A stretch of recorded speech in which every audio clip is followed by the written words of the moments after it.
La naturaleza de Dios. Una vez más nos encontramos en nuestra escuela de formación cristiana. En esta ocasión estaremos estudiando la lección número 4 del curso Doctrina de Dios Padre. Vamos a poner este tiempo en las manos de Dios. Padre eterno, te damos muchas gracias, Señor, por la oportunidad de conocer y entender más tu palabra.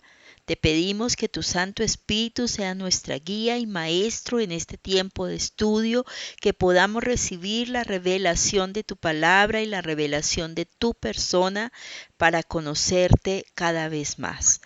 Te lo pedimos en el nombre de Jesús. Nuestro tema de estudio, la naturaleza de Dios, hace referencia al ser de Dios, a su esencia, a aquello que lo caracteriza.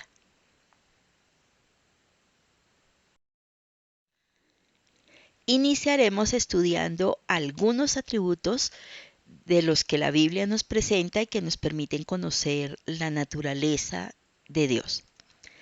Un primer atributo es que Dios es espíritu. Dice Juan 4:24, Dios es espíritu y los que le adoran en espíritu y en verdad es necesario que le adoren. Estas palabras se las dijo el Señor Jesús a una mujer que pensaba que el lugar físico tenía una influencia en la correcta adoración a Dios, porque no entendía que Dios es espíritu. El hecho de que Dios es espíritu significa que el Padre eterno no tiene un cuerpo humano. Otro atributo es que Dios es luz.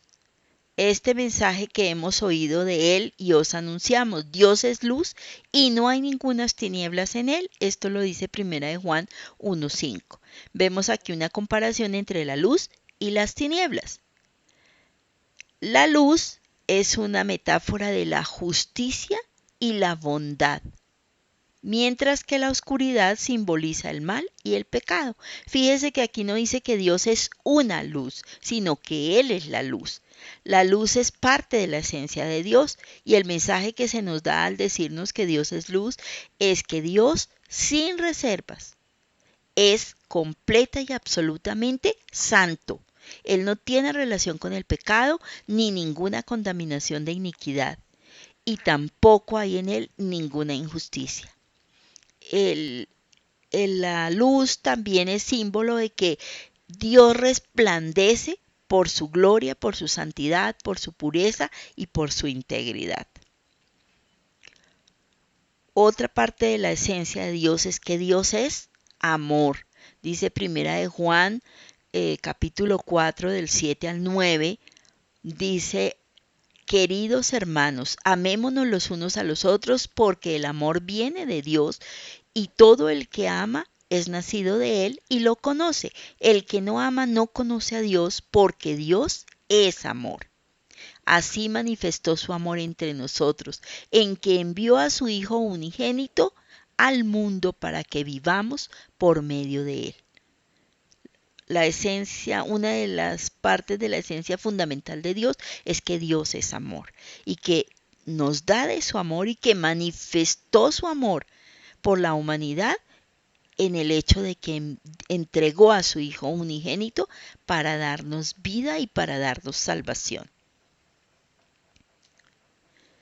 Otro atributo importante del Señor es que Él es fuego consumidor. Dice en Hebreos 12:29, porque nuestro Dios es fuego consumidor. El fuego sirve para calentar, para alumbrar, para quemar. Cuando hablamos de fuego consumidor, estamos hablando del fuego que quema. Dios es fuego consumidor porque Él es justo y en su justicia consume el pecado y la maldad del mundo y particularmente en nuestras vidas a través de su Hijo nuestro Señor Jesucristo, a quien Él envió por nuestra redención. Pero toda persona que se niega a aceptar el ser justificado por la sangre de Cristo, un día tendrá que recibir el juicio sobre sí mismo y conocerá la ira de Dios, tal como dice Romanos 2:5. pero por tu dureza y por tu corazón no arrepentido, atesoras para ti mismo ira, para el día de la ira y de la revelación del justo juicio de Dios. Es mejor acogernos hoy a la misericordia de Dios y al regalo de perdón y de redención en Cristo que Dios Padre nos ha dado, y no esperar al día en que tener que llegar al juicio y recibir sobre nosotros y conocer la ira de Dios. Bueno, nosotros ya aceptamos al Señor, pero para todos los seres humanos la mejor decisión es aceptar ese regalo. Además de estos atributos, hay otros muchos que la Biblia nos revela para que podamos conocer mejor a Dios nuestro Padre. Esos atributos los vamos a estudiar más a fondo en otra lección.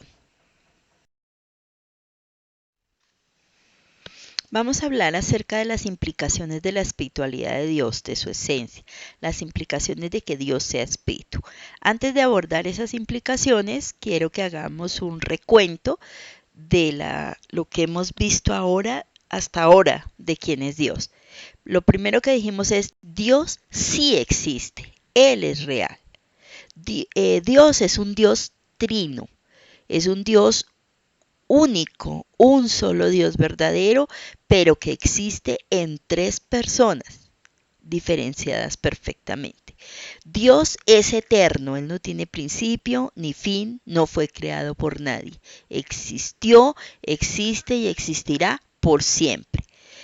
Y acabamos de ver que Dios es espíritu, que Dios es luz, que Dios es amor y que Dios es fuego consumidor. Vimos que Dios es fuego consumidor en el sentido de aquellos que no creen conocerán la ira de Dios. Pero también Dios es fuego consumidor en el sentido de que aquellos que hemos creído en Cristo Jesús y que hemos aceptado y recibido el regalo de la salvación, Dios Padre para nosotros es fuego consumidor porque nos consume en pasión, en amor por Él, nos absorbe en su identidad, en su paternidad, y nos llena plenamente y nos sacia plenamente. De esa manera también Dios es fuego consumidor. Ahora sí, entremos a estudiar las implicaciones del hecho de que Dios sea espíritu. El hecho de que Dios sea espíritu nos permite decir que Él es un ser espiritual. ¿Qué es un espíritu? Un espíritu es un ser sin carne ni huesos. Así lo dijo el Señor Jesucristo en Lucas 24:39. Dijo: mirad mis manos y mis pies, que yo mismo soy. Palpad y ved, porque un espíritu no tiene carne ni huesos, como veis que yo tengo. Fue muy claro el Señor en especificar lo que es un espíritu. No tiene carne ni huesos, es decir, no hay cuerpo. Puesto que Dios es un espíritu, es imposible representarlo con alguna imagen. Esta es una implicación muy clara. No podemos tener una imagen que represente a Dios, mucho menos adorarla, ¿no? Deuteronomio 4:15-16, Dios dio un parámetro para el pueblo de Israel y que obviamente es un parámetro para nosotros también, de que no debe existir ninguna imagen acerca de él. Dice: guardad pues mucho vuestras almas, pues ninguna figura visteis el día que Jehová habló con vosotros de en medio del fuego, para que no os corrompáis y hagáis para vosotros escultura, imagen de figura alguna. No es posible hacerla. Es ilógico que exista alguna imagen que quiera representar a Dios, puesto que, como dice Colosenses 1:15, Dios es invisible. Dice que Jesucristo es la imagen del Dios invisible. Dios no puede ser visto por el ojo humano. Dios es pura esencia. Nunca ha sido visto. A Dios nadie le vio jamás, dice la palabra en Juan 1:18. El unigénito Hijo que está en el seno del Padre, Él lo ha dado a conocer. En Isaías 40:25, la escritura o Dios mismo pregunta: ¿a qué pues me haréis semejante o me compararéis? Dice el santo. El hombre no puede conocer a Dios sino en la forma en que Dios se haya revelado a sí mismo. Por eso es totalmente absurdo e ilógico que queramos hacer algún tipo de imagen que represente a Dios. La espiritualidad de Dios, su revelación. Dios en su verdadera esencia nunca ha sido visto. Sin embargo, Él se ha mostrado a sí mismo, ha revelado su persona a los hombres de diferentes maneras. Pareciera haber algunas contradicciones en la palabra de Dios, puesto que en algunos lugares de la Biblia se dice que hay personas que vieron a Dios. Por ejemplo, en Éxodo 33:11 dice: hablaba Jehová con Moisés cara a cara, como habla cualquiera a su compañero.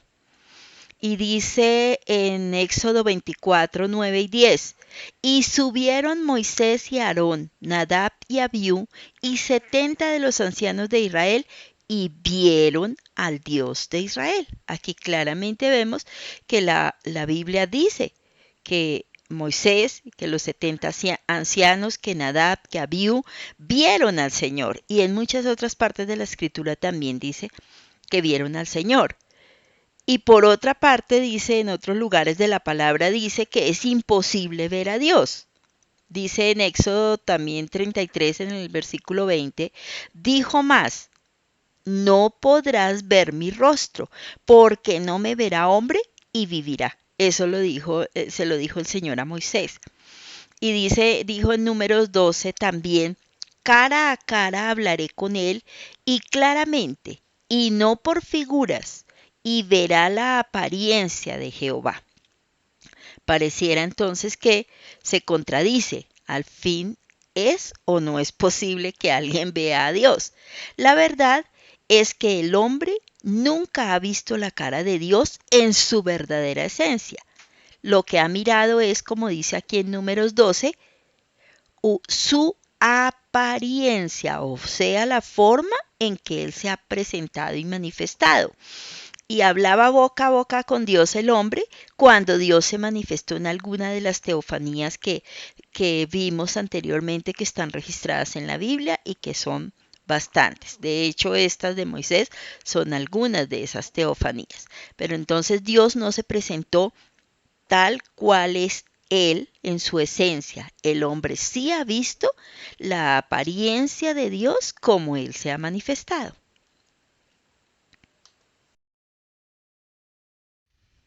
Ahora vamos a ver la espiritualidad de Dios desde sus acciones.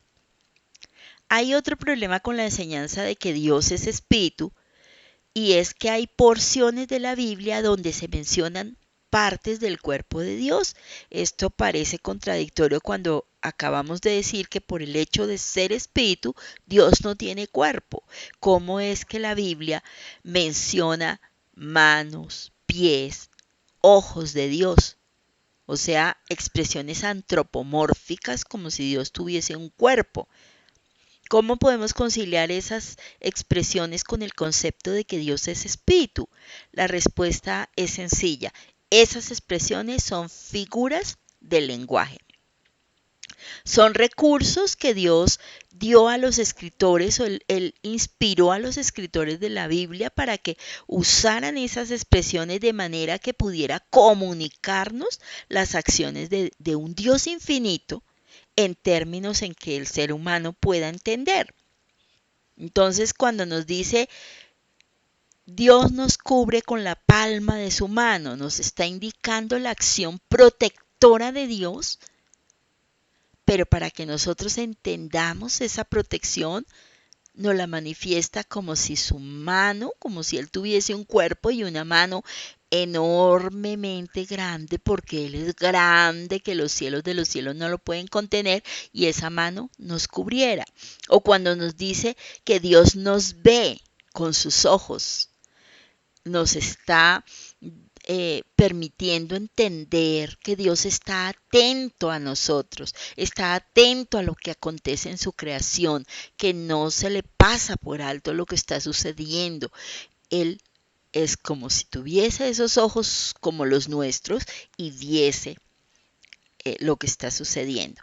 Entonces, cuando dice que nos oye con sus oídos, etcétera, ese Dios infinito manifestó las cosas en manera corporal para nosotros poder entender cómo actúa nuestro Dios, para que podamos comprender que Dios está actuando y está trabajando constantemente sobre su creación y sobre nuestras vidas. Hablamos ahora acerca de la personalidad de Dios. No se debe confundir personalidad con visibilidad o con materia. Para ser persona no se necesita ser visible o tener un cuerpo. La personalidad de Dios se evidencia en cada uno de los aspectos que vamos a ver. Dios es persona, eso lo podemos asegurar. Él no es una influencia, no es una fuerza, no es una energía. Él es un Dios vivo, como dice en Hechos 14:15. Dice que os anunciamos que de estas vanidades os convirtáis al Dios vivo, que hizo el cielo, la tierra y el mar y todo lo que existe en ellos. En 1 Tesalonicenses 1:9 también dice, ¿cómo os convertisteis de los ídolos a Dios para servir al Dios vivo y verdadero? Es un Dios vivo, es una persona.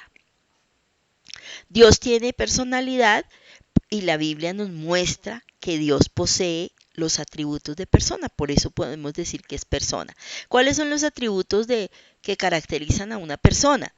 Por supuesto no es el cuerpo, es lo que caracteriza a la persona es que tiene mente, es decir, que tiene como alma, tiene mente y realiza operaciones mentales, que tiene emociones, sentimientos y que tiene voluntad, que toma decisiones. Eso es lo que caracteriza a una persona. Entonces veamos, Dios tiene un intelecto, tiene una inteligencia, una capacidad de razonar. Por supuesto, Él tiene la inteligencia suprema, no como nuestra limitada inteligencia. Nuestra capacidad de intelecto es muy limitada y la de Dios es infinita. Jeremías 29:11 dice como un ejemplo particular, porque yo sé los pensamientos que tengo acerca de vosotros, dice Jehová, solamente para referenciar un versículo que menciona el intelecto del Señor. Aquí vemos que Dios piensa y piensa en nosotros, qué hermoso.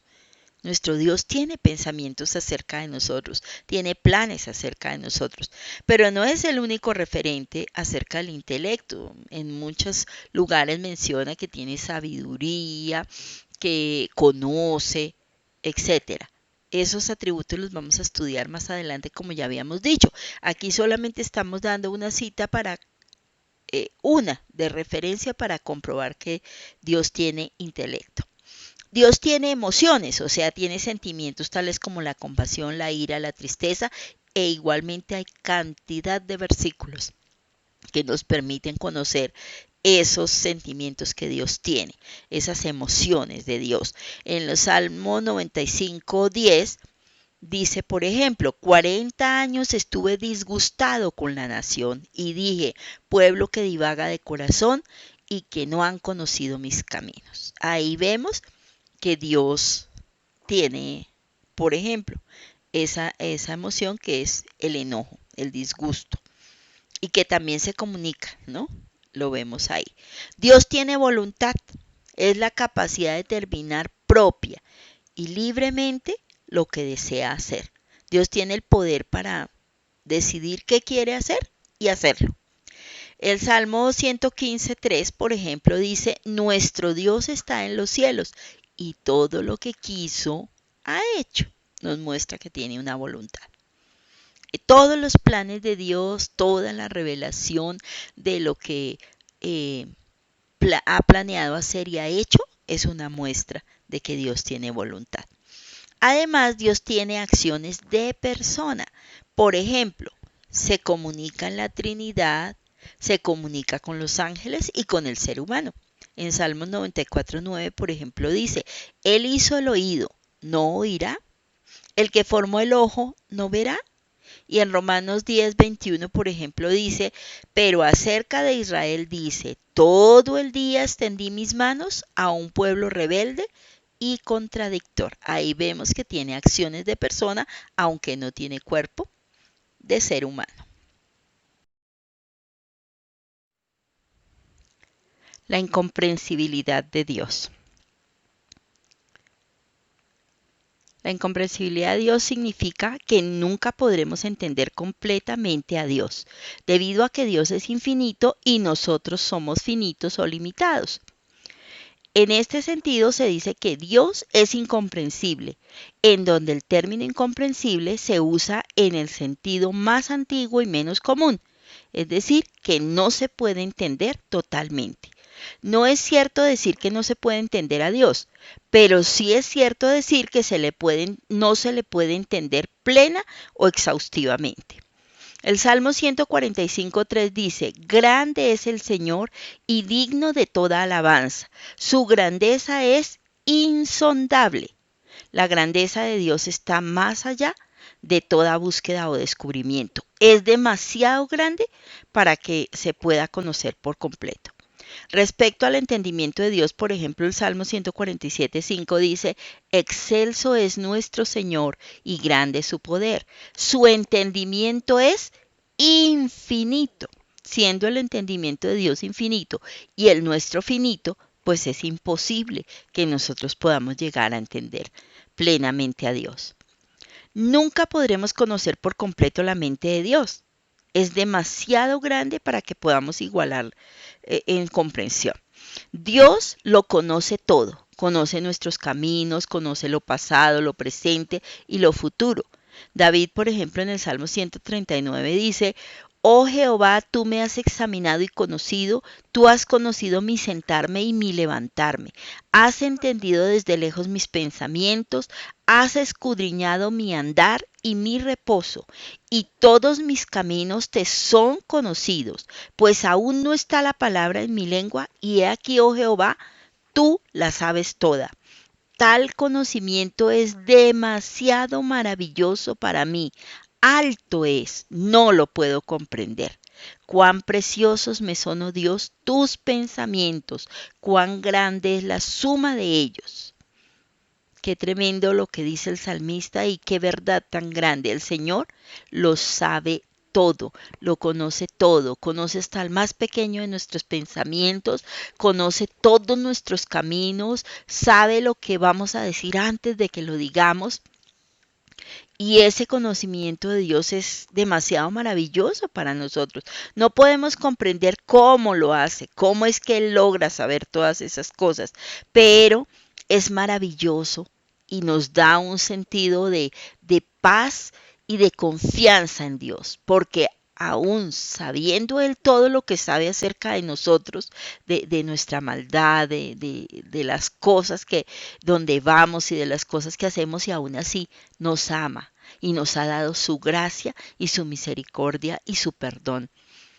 ¿Cómo no confiar en Él? ¿Y cómo no confiar sabiendo que Él conoce lo que va a pasar mañana, lo que va a pasar en un año, en 5 años? ¿Cómo no podemos descansar en Él? Es inevitable que lo hagamos. Pablo también dice acerca de la mente del Señor, nadie conoció las cosas de Dios sino el Espíritu de Dios. Porque ¿quién conoció la mente del Señor? ¿Quién le instruirá? Efectivamente es imposible para nosotros conocer la mente del Señor, solo la conoce el Espíritu de Dios. Y dice, ¿quién instruirá al Señor? Pero nosotros a veces somos tan atrevidos que queremos instruir al Señor cuando oramos, cuando le pedimos, lo dirigimos, le queremos dar instrucciones, como si Él no supiera qué hacer, como si nosotros supiéramos más que Él. No, debemos descansar en saber que Él sabe lo que tiene que hacer, cuándo lo tiene que hacer y cómo lo va a hacer. No solo es cierto que nunca podremos entender plenamente a Dios, también es cierto que nunca podremos entender completamente ni una sola cosa en cuanto a Dios. Por ejemplo, no es posible para nosotros comprender la dimensión de su grandeza. Ya dijimos en el Salmo 145 que el Señor es grande, que su grandeza es inescrutable. Entonces, es imposible para nosotros comprender la grandeza del Señor. En Primera de Reyes 8:27 dice, pero ¿es verdad que Dios morará en la tierra? He aquí que los cielos de los cielos no te pueden contener. Ahí se nos está tratando de dar una idea de la grandeza de Dios. Entonces nos está, aunque la dimensión de Dios es imposible medirla, pero se nos da una idea de que los cielos de los cielos no lo pueden contener. Nosotros escasamente logramos mirar hasta las nubes y medio entender esa grandeza de la atmósfera de la tierra. Pero imagínense que los cielos de los cielos, allá más arriba, más afuera, llenando toda la dimensión del universo, en esos cielos no cabe Dios. Imagínese la grandeza, ¿cómo la vamos a poder comprender? Mateo 5, 34, 35 dice, el cielo es el trono de Dios, la tierra es el estrado de sus pies. Otro ejemplo para tratar de hacernos entender la grandeza de Dios. Sin embargo, nunca entenderemos plenamente esa grandeza. Tampoco lograremos jamás dimensionar su entendimiento, como vimos en el Salmo 147, 5, Él lo sabe todo. Sus pensamientos son insondables, su entendimiento es infinito. Es imposible para nosotros comprenderlo. También somos incapaces de entender el nivel de sus pensamientos. Isaías 55:9 dice, como son más altos los cielos que la tierra, así son mis caminos más altos que vuestros caminos, y mis pensamientos más que vuestros pensamientos. Es totalmente imposible para nosotros también sondear las riquezas de la sabiduría, los juicios y caminos del Señor.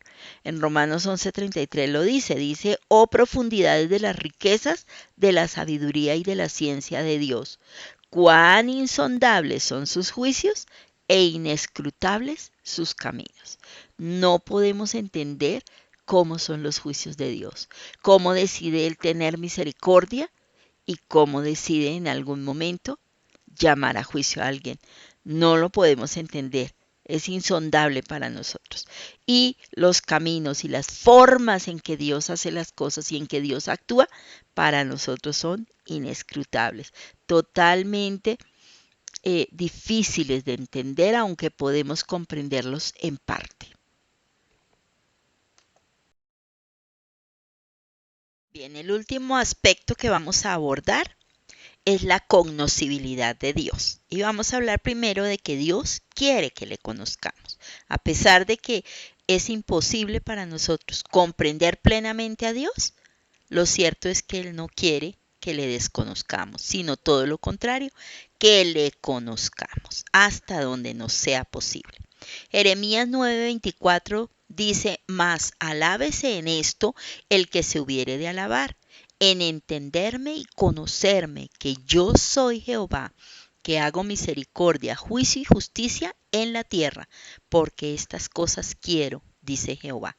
Este texto nos deja claro no solo que Dios quiere que le conozcamos, sino que además el conocimiento de Dios es la gloria del hombre. Si hay algo en que debamos alabarnos, según nos dice el Señor, es en entenderlo y conocerlo. ¿Entender qué y conocer qué? Conocer que Él es Jehová, Él es el Dios supremo, el único Dios verdadero.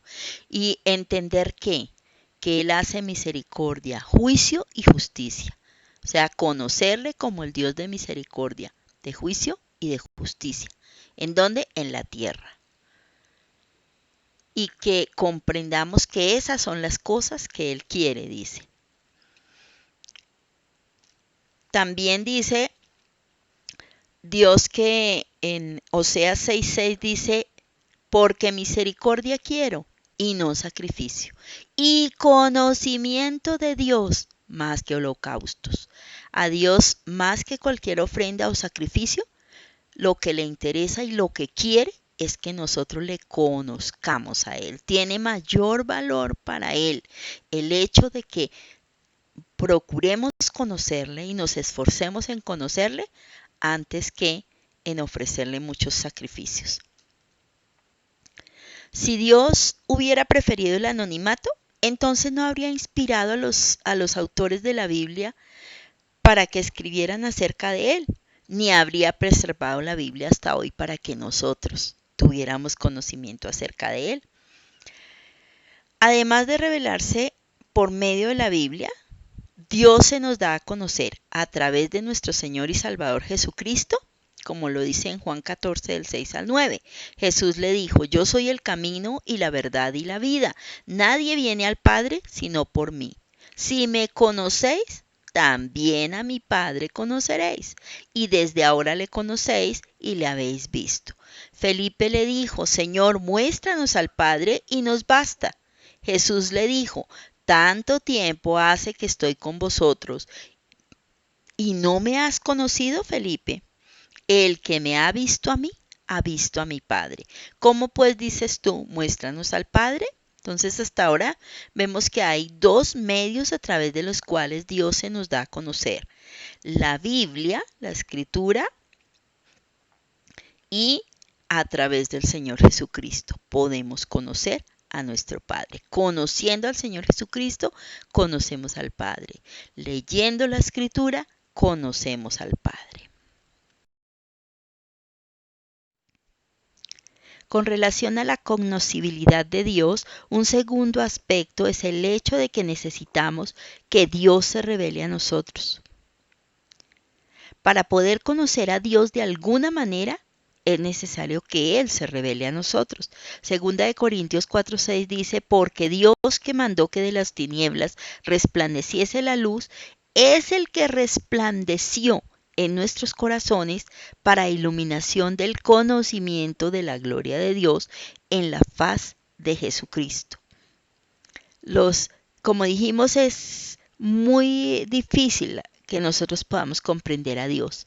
Sin embargo, para conocerlo, si Él se revela a nosotros, todos los asuntos acerca de Él que pueden parecer muy complejos, todos los textos que leemos en la Escritura y que pueden resultar muy complejos a nuestro entendimiento, se hacen sencillos y se hacen claros y se hacen evidentes y reales y vivos en nuestro corazón y en nuestro entendimiento cuando Dios trae su luz sobre ellos.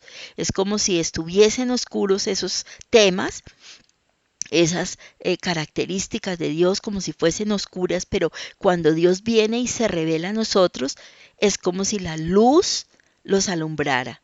Y entonces resplandece en nuestros corazones la verdad acerca de Dios, la verdad acerca de sus propósitos, la verdad acerca de sus planes hacia nosotros.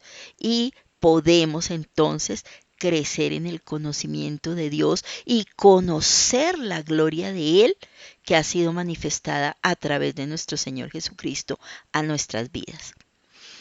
El conocimiento de Dios no se halla mediante esfuerzo o sabiduría humana.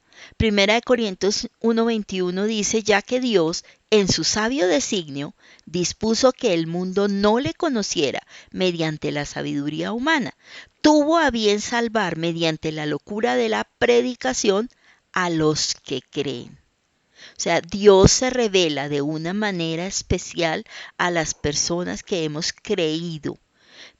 Tenemos mayor oportunidad, mayor facilidad de conocer y de crecer en el conocimiento de Dios aquellos que hemos creído. Porque Dios dice que Él decidió que el mundo no le conociera usando la sabiduría humana. Conocer a Dios no es un asunto de estudio como cualquier estudio que hacemos en nuestra vida cotidiana. No se trata de coger la Biblia y de estudiarla como cualquier libro y tratar de encontrar allí a Dios, de conocer allí a Dios. Necesitamos que la revelación de Dios venga tal como Él dejó presentada su persona y sus planes y sus propósitos, como los dejó escritos y revelados en la palabra. Así necesitamos poder tomarlos en nuestro espíritu. Entonces podemos estudiar hermenéutica. Una persona incrédula puede estudiar hermenéutica, puede saber la hermenéutica de la Biblia y estudiar teología a partir de esa hermenéutica, pero eso no va a ser útil si no hay la revelación divina, si no hay la predicación hacia los que creen. Si no hay fe en la persona, es imposible que reciba la revelación divina. La hermenéutica es útil, por supuesto. Todas las técnicas de estudio, la memorización pueden ser útiles, pero sin la presencia del Espíritu, sin la revelación de Dios, tal como Él inspiró las Escrituras, es imposible que nosotros le conozcamos. El conocimiento más íntimo y personal de Dios viene de la salvación. Mateo 11:27 dice, nadie conoció al Hijo sino el Padre, y nadie conoce al Padre sino el Hijo, y aquel a quien el Hijo quiera revelarlo. Todos los que tenemos a Jesucristo como nuestro Salvador, tenemos el conocimiento de Dios como Padre, porque el Señor Jesucristo nos los revela. Dice que Él da a conocer al Padre a quien Él quiera revelarlo. Y Él, por supuesto, quiere revelarlo a los que lo hemos aceptado, porque la palabra dice que los que aceptamos a Jesús, los que creímos en Él y lo aceptamos, somos hechos hijos de Dios. Por tanto, Él nos da la revelación. Ahora, esa revelación es imposible sin el Espíritu Santo. 1 Corintios 2:14 dice, el hombre natural no percibe las cosas que son del Espíritu de Dios porque para él son locura y no las puede entender porque se han de discernir espiritualmente. Solo mediante el Espíritu de Dios nos puede ser revelada la paternidad de Dios, nos puede ser revelado quién es el Padre Celestial, nos pueden ser revelados los planes y los propósitos de Dios solamente mediante el Espíritu, porque fue la promesa del Padre y la promesa del Hijo, que no nos dejaría solos, sino que enviaría al Espíritu Santo y que el Espíritu nos guiaría a toda la verdad. Por tanto, dependemos del Espíritu Santo y quien no tiene al Espíritu Santo puede leer en la palabra las verdades que están ahí, puede escucharlas en una predicación, alguien se las puede contar y sin embargo la mayoría de ellas para él son locura. No las puede comprender porque se comprenden en el Espíritu y por el Espíritu. La necesidad de que Dios se revele a sí mismo a nosotros se ve en el hecho de que las personas no salvas interpretan mal la revelación de Dios que se halla en la naturaleza y no logran entender correctamente la Biblia. Recuerden que dijimos que al comienzo de este curso dijimos que Dios se revela, Dios se da a conocer su existencia y quién es Él, lo da a conocer mediante una revelación general que está dada para toda la humanidad a través de su creación, a través del hombre, de la creación del hombre y a través de la historia de la humanidad. Esa revelación es general para todos, creyentes y no creyentes. Ahí está evidente la existencia de Dios. Sin embargo, las personas no logran entender esa revelación por el hecho de que no se han convertido. No logran entender y tergiversan y prefieren creer otras filosofías y otros argumentos frente a la creación y negar la existencia de Dios. No logran entender la Biblia, pueden leerla, de hecho no les nace mucho leerla, pero puede ser que la lean, se les dificulta entenderla. Romanos 1:18 y versos siguientes dice, con su maldad obstruyen la verdad. Son los que se extraviaron en sus inútiles razonamientos y se les oscureció su insensato corazón. Cambiaron la verdad de Dios por la mentira.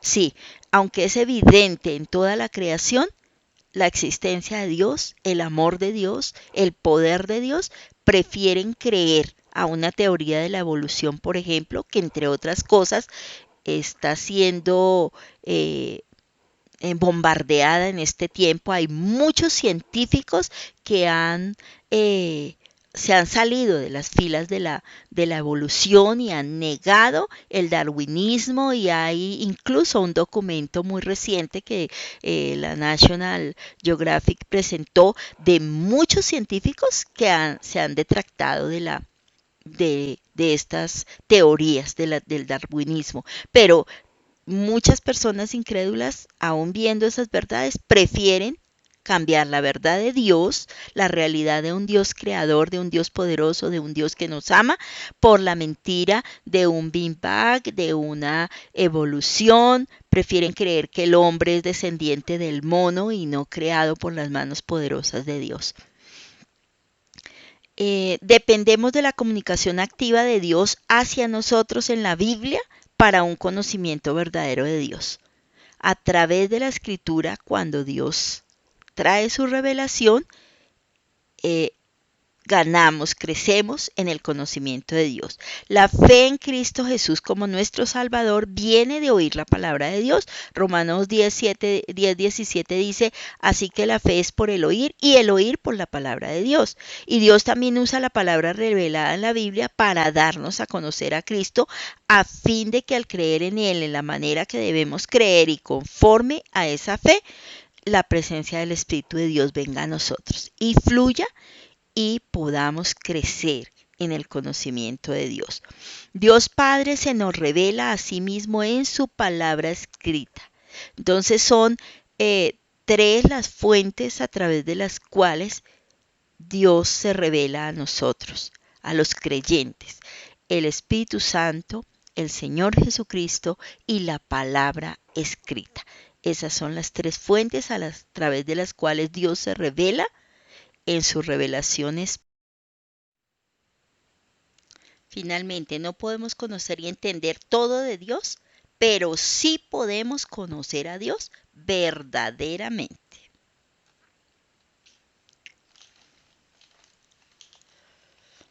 No podemos conocer exhaustivamente a Dios, eso ya lo dijimos y entendimos por qué, ¿verdad? Sí podemos conocer muchas cosas que sí son ciertas de Dios. Todo lo que dice la Biblia acerca de Dios es cierto. Es verdad decir que Dios es amor, como está en Primera de Juan 4:8, que Dios es luz, como vimos en Primera de Juan 1:5, que Dios es espíritu, como vimos en Juan 4:24, que Dios es justo, como está escrito en Romanos 3:26. Decir esto no implica que tengamos que saber todo acerca del amor de Dios, o todo acerca de la justicia de Dios, o todo acerca de algún atributo. Pero lo que sabemos es cierto. Puede ser poco comparativamente con todo lo que se puede saber acerca de Dios, pero lo poco que sepamos es cierto si lo estamos tomando como base de la escritura. Y lo que Dios nos va revelando es lo necesario y suficiente para vivir en su voluntad. O sea, alguien que está recién llegado a los caminos de Dios, pues apenas está conociendo cosas muy poquitas, pero lo poco que va conociendo esa persona es suficiente para ir viviendo el momento que está viviendo e ir creciendo. Para amar a Dios, vivir en su voluntad, amar, honrar y obedecer a Dios, es suficiente lo poco que vamos aprendiendo, ¿verdad? Lo que cada día Dios nos permite aprender y conocer acerca de Él también es necesario para enseñar a otros y para hacer discípulos de Cristo, de acuerdo al mandamiento que nos dio el Señor en Mateo 28:19-21, ¿cierto? Algunos dicen que no podemos conocer a Dios mismo, sino que solo podemos conocer realidades en cuanto a Él y saber lo que Él hace. Otros han dicho que no podemos conocer a Dios como Él es en sí mismo, pero que solo podemos conocerle según se relaciona con nosotros. Eh, pero la Biblia no habla ninguna de esas cosas. La Biblia no dice ninguna de esas dos afirmaciones. Varios pasajes hablan de que conocemos a Dios mismo. No sé si entienden lo que dije anteriormente. O sea, algunos dicen que lo que conocemos de Dios son realidades acerca de sus acciones, no en sí a Dios. Y otros dicen que lo que conocemos es como la forma en que nos trata, pero que no conocemos realmente a Dios. Eso no es cierto. La Biblia dice que sí podemos conocer a Dios plenamente. La palabra de Dios en Jeremías 9, 23, 24 dice que no se gloríe el sabio en su sabiduría, ni el poderoso en su poder, ni el rico en su riqueza. Que si alguien ha de gloriarse, que se gloríe de conocerme. No dice de conocer mis acciones, ni de conocer el trato que le doy, sino de conocerme, a mí, a Él, y de comprender que yo soy el Señor que actúa en la tierra con amor, con derecho y justicia, pues eso es lo que me agrada. Si notan, tanto quiere que conozcamos sus obras y sus hechos, pero también dice que lo conocemos a Él. Aquí Dios dice que la fuente de nuestro gozo y el sentido de importancia debe venir no de nuestras capacidades o posesiones, sino del hecho de que le conocemos a Él. De modo similar, al orar al Padre, el Señor Jesús que dijo en Juan 17:3, y esta es la vida eterna, que te conozcan a ti. No dice que conozcan tus obras, sino que te conozcan a ti, es decir, a Dios mismo, el único Dios verdadero, y a Jesucristo a quien tú has enviado. La promesa del nuevo pacto es que podemos conocer a Dios, eso es lo hermoso, porque eso dice la vida eterna es que conozcamos a Dios. Entonces esa es la promesa del nuevo pacto, que sí podemos conocer a Dios. Hebreos 8:11 dice, y ninguno enseñará a su prójimo, ninguno a su hermano diciendo, conoce al Señor, porque todos me conocerán, desde el menor hasta el mayor de ellos. Y Juan 5:20 nos dice que el Hijo de Dios ha venido y nos ha dado entendimiento para que conozcamos al Dios verdadero. Juan pudo decir también en 1 Juan 2:13, les he escrito a ustedes, queridos hijos, porque han conocido al Padre. Es suficientemente claro, ahí citamos varios versículos, pero no son los únicos. Hay muchos en la Biblia que nos evidencian que sí conocemos a Dios, al Dios real, no solo sus hechos ni sus relaciones. Como implican estos pasajes, tenemos un privilegio mucho mayor que el simple conocimiento de datos acerca de Dios, porque conocemos realmente a la persona de Dios. Hablamos con Dios en la oración y Él nos habla mediante la palabra. Tenemos comunión con Él en su presencia, entonamos sus alabanzas y nos damos cuenta de que tenemos entrada libre al trono de su gracia.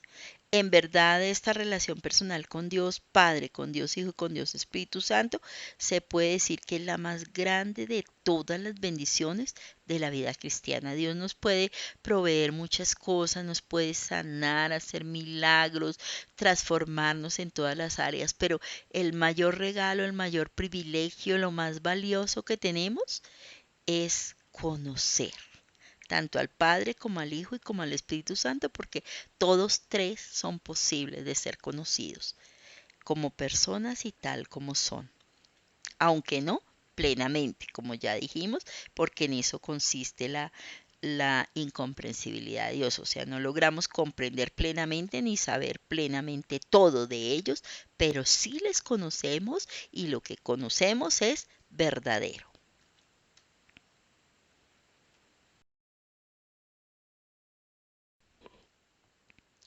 Quiero concluir con una reflexión acerca de la necesidad que tenemos de crecer en el conocimiento de Dios. Para algunos puede resultar desanimador el hecho de que no llegarán a conocer todo acerca de Dios. El orgullo intelectual de aquellos que han estudiado, que tienen títulos, que saben mucho acerca de teología, puede sentirse herido al no poder decir lo sé todo sobre Dios.